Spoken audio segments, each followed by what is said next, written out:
9. What does legitimate mean? When we talk about stage plays in New York, London, or elsewhere, we speak of the legitimate theatre. What does this term mean? Why should stage plays be called legitimate? The usage goes back to Shakespeare's day. Plays previously had been church-oriented miracle and morality plays. In the Elizabethan era, the theatre began to flourish at a remarkable rate. The royal government immediately stepped in to license and control the stage. 3 theatres were licensed in London: Drury Lane, Covent Garden, and, in the summer only, the Haymarket. Any other performance was illegitimate. This law continued until 1843. Thus, the licensed and controlled theatres were called legitimate theatre, a term we still use without realising its meaning. The legitimate theatre was a controlled theatre. We fail to realise how much propaganda there is in Shakespeare. His historical plays were written to glamorise the Tudor dynasty and to make legitimate by falsification the illegitimate seizure of power by Henry VII.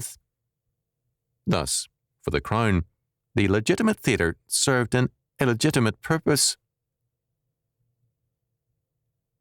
As time passed, the theatre became more and more trifling as writers sought to avoid problems with the court. The comedy of manners, which concentrated on witty fluff, became paramount to the English state, together with operatic, heroic plays. Why is all of this important to us?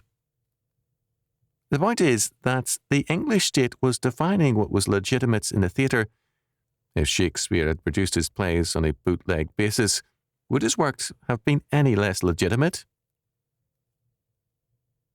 Now, the question is important for us because, with federal grants and subsidies, we are quietly moving back towards a legitimate theatre, legitimate arts and sciences, and legitimate entertainment on television. It took more than 2.5 centuries for England to escape from a legitimate theatre to a somewhat free theatre. Now we are moving into licensed theatre, entertainment, arts and sciences, and education. When government authority is believed to be the ultimate determiner, state-controlled and state-licensed schools are presented to have a legitimacy, even though Christian schools may be better. In one area after another, a battle was waged in recent centuries against the idea that church or state had the right or ability to declare something legitimate or illegitimate and to exercise controls over it. The results of that battle were major advances in freedom. We are now acting as though that struggle was a mistake, as though a higher stage of progress requires such a surrender of freedom and choice.